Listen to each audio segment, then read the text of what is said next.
परम पवित्र भरत भूमि के चरणों में वंदन। सभी दर्शकों और श्रोताओं को नमस्कार। मैं विनायक पूना से। मैंने कुछ 5-6 महीने पहले बहुत उत्साह में यूट्यूब वीडियो का चैनल शुरू किया। कुछ 5-6 वीडियोस बनाए, लेकिन उसके बाद पिछले 3 महीने से मैं कुछ नए वीडियोस नहीं डाल पाया हूँ। उसमें कुछ काम ऐसा है कि मैंने जो काम हाथ में लिया है, मुख्यतः वो जो जो लोग नए देख रहे हैं उनके लिए एक बार दिखा देता हूँ। इसका इलुस्ट्रेशन बाद में आएगा, बहुत सारे वीडियोस में आएगा, लेकिन जो पहली बार देख रहे हैं उनके लिए दिखा देता हूँ कि भारतीय कालगणना के आधार पर मैं एक घड़ी बना रहा हूँ, वॉल क्लॉक बना रहा हूँ। ये सबसे बाहर जो है वो नक्षत्र मंडल है, राशि मंडल है, घटिका पलों के आंकड़े हैं। ये अंदर की तरफ जो टाइम हम यूज़ करते हैं उस हिसाब से दिए गए आंकड़े हैं। ये पूरे 24 घंटे की घड़ी है। ये डेमोन्स्ट्रेशन क्लॉक है और ये डिजिटल फॉर्म में बनाने का काम चल रहा है। तो उस काम को पूरा करने के लिए, यानी कि वो घड़ी डिजिटल फॉर्म में विथ जीपीएस सिस्टम मुझे आपके सामने जल्द से जल्द लानी है। तो उसके बारे में कुछ ज़रूरी काम थे, इसलिए बीच में मैं ये यूट्यूब वीडियोस कंटिन्यू नहीं कर पाया। और उसके साथ मेरे इधर के कुछ घर के बारे में लोकल प्रॉब्लम्स भी थे, प्लस फैमिली में कुछ हॉस्पिटलाइजेशन भी हुआ। ऐसी व्यस्तता के कारण मैं जिस जोश में यूट्यूब चैनल शुरू किया था वो बीच में थोड़ा रुकना पड़ा, लेकिन उसके लिए मैं क्षमा चाहता हूँ। मैं कंटिन्यूअसली आपके सामने आना ही चाहता हूँ और विषय भी ऐसा है कि मैं पूरी ज़िंदगी भर भी इस विषय पर आपसे बात कर सकता हूँ, करना ज़रूरी भी है। तो मैं 3 महीने नहीं कर पाया, इसके लिए मैं क्षमा चाहता हूँ, लेकिन मैं पूरी कोशिश करूँगा कि ये यूट्यूब वीडियोस मैं कंटिन्यू देता रहूँगा आपको। पहले तो मेरा चैनल भी नया है, कुछ टेक्निकल नो हाउ भी मेरा थोड़ा सा डामाडोल ही है। तो यानी कि टेक्निकल नो हाउ यानी ये डिजिटल प्लेटफॉर्म का, तो उसमें से भी अच्छे वीडियोस बनाने की मैं कोशिश करूँगा। लेकिन मेरे पहले जो 5-6 वीडियोस मैंने बनाए हैं उसमें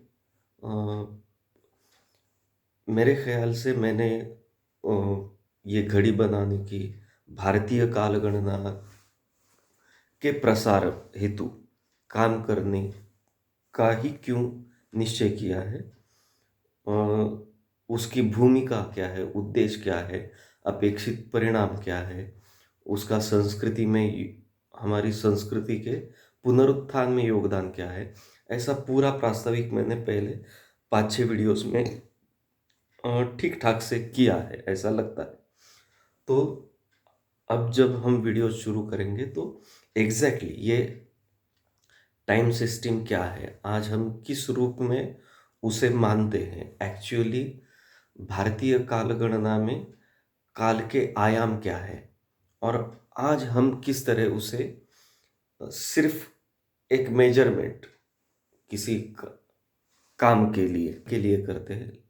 उसमें धीरे धीरे हम ये भी मैं आपके सामने ये भी रखने की कोशिश करूँगा कि भारतीय कालगणना पद्धति को ही व्यवहार में लाने की क्यों ज़रूरत है। लेकिन इतनी सारी गहराई में जाने से पहले शुरुआत तो हमें वहीं से करनी पड़ेगी जहाँ जिस पद्धति से अभी हम काल को समझते हैं।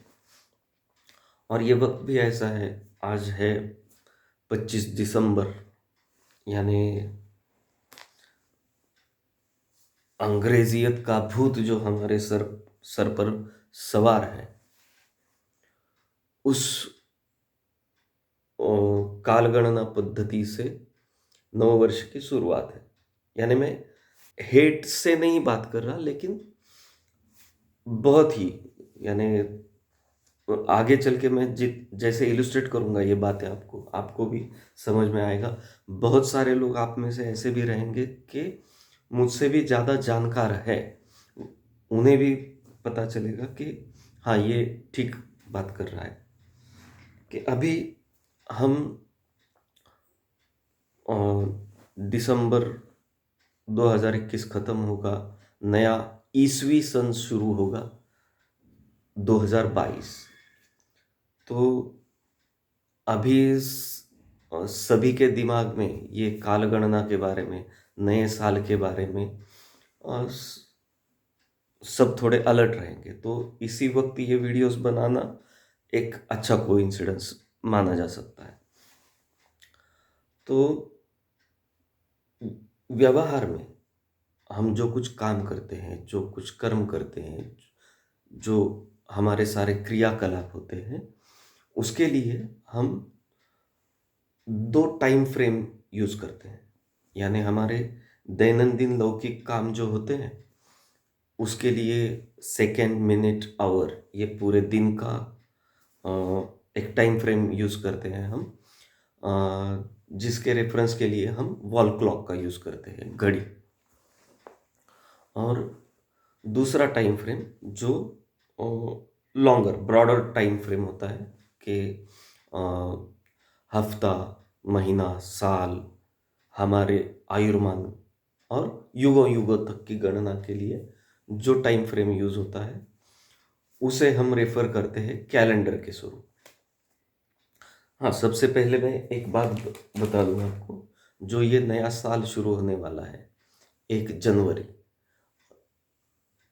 क्रिस्ताब्द ईसवी सन 2022 शुरू होने वाला है, उसके बारे में भी अगला वीडियो उसी के बारे में बनेगा।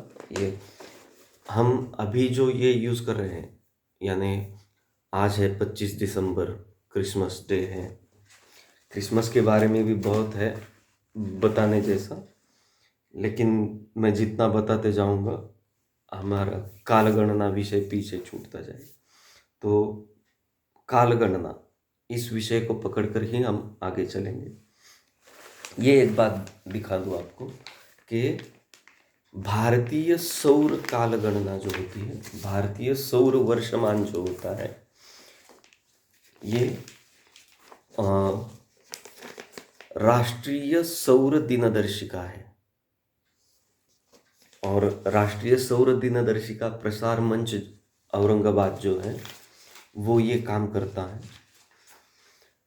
भारत सरकार ने जो मान्यता दी है सन 1956 में, संसद से पारित हुआ बिल है कि ये वर्षमान पद्धति भारत में भारतीय सौर कालगणना के की उसे मान्यता प्राप्त हुई। तो ये आज का जो क्रिसमस है ये मैं आपको दिखाता हूँ यहाँ पर। ये 25 दिसंबर 2022 है, यानी हो गया 4 सौर पौष शक 1943। और वैदिक पद्धति से कहा जाए तो 4 सहस्य मास युगाब्द 5123, यहाँ लिखा रहेगा 5123। यानी भारतीय कालगणना के हिसाब से कलयुग के बाद में, जब से कलयुग में जो कालगणना शुरू हुई उसका उस युग की शुरुआत होकर 5123 साल पूरे हो चुके हैं। और वो 5123वें साल के सहस्य मास का चौथा दिन आज है। तो मैं इसका भी काम करता हूँ, ये राष्ट्रीय सौर दिनदर्शिका प्रसार मंच का भी काम करता हूँ। आप में से अगर किसी को ये फॉर्मेट में भारतीय कैलेंडर अगर चाहिए होगा तो मैं नीचे एक लिंक दे देता हूँ। आप उस वेबसाइट पर जाकर आप इस कैलेंडर के लिए बुकिंग कर सकते हैं। इसमें बहुत सारी इन्फॉर्मेशन है। इस कैलेंडर पे मैं अलग से एक वीडियो बनाऊंगा, उसमें इस पर ज़्यादा बात करूंगा। तो ये जो टाइम फ्रेम हम यूज़ करते हैं कि ब्रॉडर टाइम फ्रेम के लिए कैलेंडर के रूप में देखते हैं, और दैनंदिन क्रियाकलापों के लिए एक दिन के हिसाब के लिए हम घड़ी रिफर करते हैं उस काल को समझने के लिए। ये जो दो टाइम फ्रेम है, इसमें से अब जो साल की सन की बात कर रहे हैं हम, वर्ष गणना यहाँ से शुरुआत होती है। शुरुआत होती है कहने से अच्छा होगा कि ये एक बेसिक काल गणना का मध्यम स्वरूप हम एक साल को पकड़ दें। तो ये जो कैलेंडर है आज जो हम यूज़ कर रहे हैं, यानी 2022 जो शुरू होने वाला है, वो ग्रेगोरियन कैलेंडर कहते हैं उसे। उसके बारे में, ये ग्रेगोरियन कैलेंडर क्या है, जूलियन कैलेंडर क्या था, भारतीय पंचांग क्या होता है, इसके एक एक अलग अलग वीडियोस बनाऊंगा मैं। आज का ये जो वीडियो है, इसमें एक इंट्रोडक्शन दे देता हूँ सिर्फ कि वर्ष गणना क्या होती है। कि अ, वर्ष गणना रफली हम तीन तरह से, वैसे तो भारतीय काल गणना के अगर डेप्थ में जाए तो बहुत सारे प्रकारों की दी है, लेकिन एक जनरल परसेप्शन क्लियर होने के लिए इन तीनों के बारे में बात करना जरूर है। कि एक तो होती है सौर वर्ष गणना, यानी कि खगोल की दृष्टि से पृथ्वी को सूर्य के इर्द गिर्द एक चक्कर पूरा करने में जो समय लगता है उसे सौर वर्ष कहा जाता है। और हम पृथ्वी पर बैठकर इसे ऑब्जर्व करते हैं, इसलिए ज्योतिर्गणित में यह कहा जाता है सूरज को पृथ्वी का पूरा चक्कर पूरा करने के लिए जो वक्त लगता है उसे हम एक सौर वर्ष कहते हैं। यानी कि यूं अगर व्याख्यायित करना हो इसे डेफिनेशन के रूप में, तो मैंने यहाँ कुछ लिखा है, वो मैं पढ़ के सुनाता हूँ आपको। कि सूरज की पृथ्वी सापेक्ष गति से जो गिना जाता है उसे सौर वर्ष कहते हैं। सूरज का हमारे सापेक्ष नक्षत्र मंडल में एक चक्कर पूरा करने के समय को सौर वर्ष कहा जाएगा। अब इस वर्षमान को यूरोपियन और इजिप्शियन सभ्यताओं में इस हिसाब से वर्ष गणना चलती थी उनकी। उसमें भी हिस्ट्री ऑफ कैलेंडर्स करके मैं एक अलग वीडियोस बनाऊंगा। इजिप्शियन क्या है, मेसोपोटेमियन क्या है, वगैरह वगैरह। चीन में क्या होता था, अलग प्रांतों में क्या होता था, अफ्रीका में क्या होता था, इस पे हिस्ट्री ऑफ कैलेंडर्स करके एक अलग एपिसोड बनाऊंगा। तो ये सौर वर्ष होता है अभी के हिसाब से 365.2422 डेज, 365.2422 इतने दिन का एक सौर वर्ष होता है। ये बेसिकली जूलियन कैलेंडर था, और ग्रेगोरी नाम के पोप ने उसमें कुछ बदलाव किए, उसके बाद में उसे ग्रेगोरियन कैलेंडर कहा जाने लगा। दूसरा वर्षमान होता है चांद्र वर्षमान, यानी कि चंद्र को पृथ्वी का एक चक्कर लगाने। अब इसे कुछ इस तरह कहूँगा। पृथ्वी पर हम खड़े रहकर जब ऑब्जर्व करते हैं, तब चंद्र और सूरज एक ही पोजीशन पे जिस वक्त होते हैं उस वक्त को हम अमावस्या कहते हैं। ऐसी एक अमावस्या से लेकर अगली अमावस्या तक एक चांद्र मास पूरा होता है। चांद्र गणना से एक महीना पूरा होता है,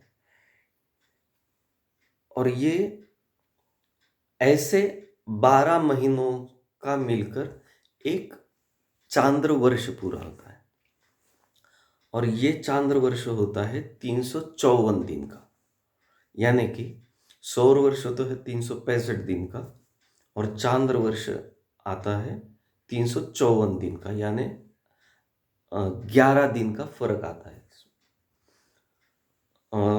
अब ये चांद्र गणना सिर्फ और सिर्फ इस्लामिक कैलेंडर्स में मानी जाती है, क्योंकि ईद के चांद का दीदार होना, वहां से महीने की शुरुआत समझते हैं वो।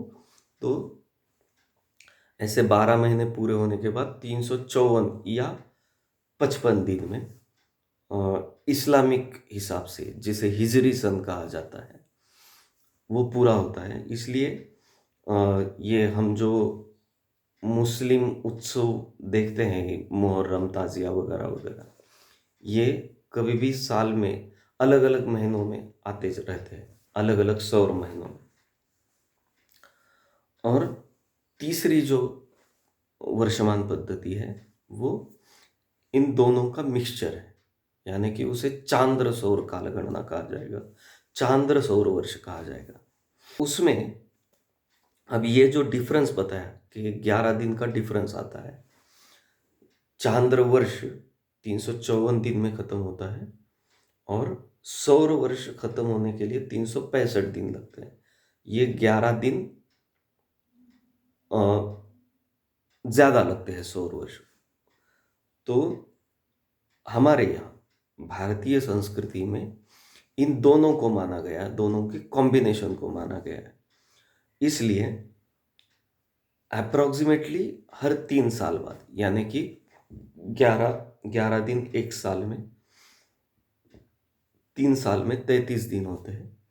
तो अप्रोक्सीमेटली 3 साल के बाद, लेकिन एग्जैक्टली कहे तो 32 महीनों के बाद या 33 महीनों के बाद एक अधिक मास आता है। अधिक मास के बारे में भी एक शॉर्ट वीडियो मैं अलग बनाऊंगा। अब ये दोनों गणना भारतीय संस्कृति में क्यों मानी गई, एक ही क्यों नहीं मानी गई, इसके भी बहुत सारे रीजंस हैं। ऐसे सवालों पर हो सकता है अगर मैं आगे चलकर, लेकिन वो बात तो तभी होगी जब मैं इस घड़ी को एज ए प्रोडक्ट कंप्लीट कर पाऊंगा, उसके बाद ही मैं कर पाऊंगा कि ऐसे जो सवाल आएंगे कि ऐसा क्यों है, ये चांद्र और सौर दोनों एक साथ लेने की क्या ज़रूरत है। इसके व्यावहारिक भी कारण है, धर्मशास्त्रीय कारण भी है, सृष्टि चक्र के हिसाब के भी कारण है, खगोलीय कारण भी है, बहुत सारे रेफरेंसेस। ऐसे जो सारे सवाल आएंगे वो मैं आगे चलकर कोशिश करूँगा कि ऐसे सवालों के लिए एक अलग से हर 2-3 महीने में एक लाइव सेशन करने की कोशिश करूँगा। और दूसरा, जो इसमें स्टडीड लोग हैं, जिज्ञासु है, प्रतिभावान है, कुछ रिसर्च किया हुआ है, ऐसे बहुत सारे लोगों से कुछ संपर्क है भी, कुछ नए लोगों से संपर्क करने का काम भी शुरू है। तो ऐसे लोगों के साथ इंटरव्यू का भी मैं कुछ लाइव सेशंस आगे चलकर रखने की कोशिश करूँगा। इसमें अभी फिलहाल एक बात समझना ज़रूरी है जो व्यावहारिक है, कि ये जो 11 दिन का डिफरेंस आता है चांद्र और सौर वर्ष में, तो जब हम वर्ष गणना करते हैं तो वर्षों की गणन संख्या में आगे पीछे ना हो, इस व्यवहार सुलभता के लिए ये अधिक मास का इंट्रोड्यूस किया गया। और दूसरा रीज़न ये है कि वर्षा, शरद, हेमंत वगैरह वगैरह ऋतुएं जो बदलती है वो सूरज के पोजीशन के अनुसार बदलती है, यानी सौर वर्षमान के अनुसार ऋतुएं होती है। और हमारी संस्कृति के जो सारे धार्मिक व्रत, उत्सव वगैरह है, वो सारे चंद्र गणना के हिसाब से चलते हैं। तो यहाँ सवाल ये भी हो सकता है कि अगर ऋतुएं वगैरह, ये सृष्टि चक्र अगर सूरज की गति पर निर्भर करता है, तो हम हमारे धार्मिक उत्सवों को, व्रतों को, पर्वों को चांद्र गणना से क्यों जोड़ते हैं?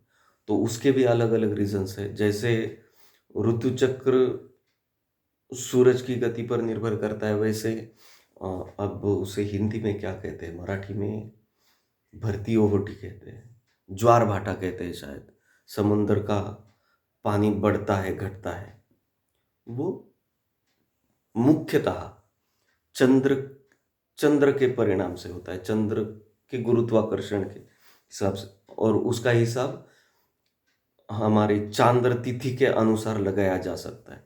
यानी कि सृष्टि की कुछ घटनाएं सूरज की गति पर आधारित है, यानी कि सूरज की गति से उनका अनुमान लगाया जा सकता है। और कुछ सृष्टि की घटनाएं चंद्र पर आधारित है। वैसे देखा जाए तो आयुर्वेद के संदर्भ में यह आएगा कि हमारा दिनक्रम जो चलता है, यानी कि ह्यूमन टाइम सेंस जो होता है, वो सूरज के उगने से और सूरज के ढलने से, दिन रात, इस सेंस से एक्टिवेट होता रहता है। और इस फ्रेम में हमारे शरीर के अंदर की सारी क्रियाएं उस हिसाब से आगे पीछे होती रहती है। यानी कि वो बायोलॉजिकल क्लॉक क्या होता है उसके बारे में भी कुछ अलग से एक सेशन जरूर करना पड़ेगा हम। और ये तो हुआ हमारे अंदर की प्रक्रियाओं के बारे में, हमारे सेंसेस के बारे में। और दूसरा, चंद्र पर भी निर्भर करता है मन, बुद्धि, अहंकार, चित्त, ये जो अव्यक्त अभौतिक अवयव है हमारे अस्तित्व के, उन पर चंद्र का परिणाम रहता है। दूसरी बात कि आयुर्वेद के हिसाब से भी शरीर के अंदर के जो सप्त धातु है उनका निर्माण कार्य पर चंद्र का प्रभाव होता है। और इस बारे में स्त्री शरीर पर इसका ज़्यादा परिणाम ऑब्जर्वेबल होता है, पुरुष शरीर पर उतना ऑब्जर्वेबल नहीं रहता है। तो आयुर्वेद के बारे में, जो आयुर्वेद और कालगणना, इसके बारे में जो सेशन करूँगा उसमें इस बात पर ज़रूर विस्तृत चर्चा करेंगे। तो पहले आज के इस वीडियो में इतना इंट्रोडक्शन देना था कि सबसे पहले तो बीच में 3 महीने कुछ नहीं कर पाया मैं, उसके लिए माफ़ी मांगनी थी।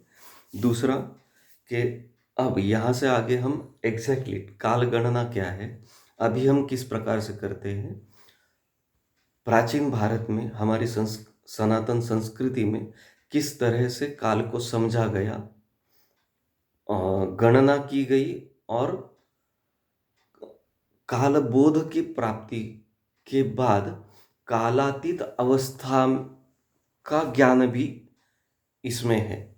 तो इन दोनों चीज़ों को समझकर भारतीय कालगणना पद्धति को प्रस्थापित करना, ये हमारा उद्देश्य है। क्योंकि मुझे जो लगता है वो ये है कि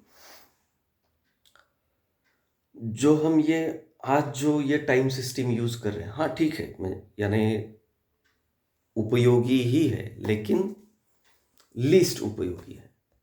उसके पीछे का अगर काल विज्ञान, सृष्टि विज्ञान, ह्यूमन इंटेलिजेंस से उसका संदर्भ और एक अच्छे लाइफस्टाइल से, जिसे हम संस्कृति कहते हैं, उसके हिसाब से देखा जाए तो भारतीय कालगणना जब तक हम व्यवहार में नहीं लाएंगे, प्रस्तावित नहीं करेंगे, तब तक हमारी ही संस्कृति के सारे जो ये आविष्कार हैं, कला, शास्त्र, विद्याएं हैं, इनको समझने का हमारा ही परसेप्शन क्रिएट नहीं होगा। क्योंकि जो कुछ सृष्टि निर्माण है, ये जो कुछ विषय आते हैं, जो ह्यूमन इंटेलिजेंस कैप्चर कर सकता है, वो परसेप्शन, वो सब चीजें, यानी कि पूरा सृष्टि निर्माण ही काल के गर्भ से हुआ है। सृष्टि निर्मिति का आद्य स्पंद काल है। और अगर इस तरह से भारतीय पद्धति से, सनातन पद्धति से अगर हम काल को समझेंगे, तभी भारतीय संस्कृति के आत्मा तक हम पहुंच पाएंगे।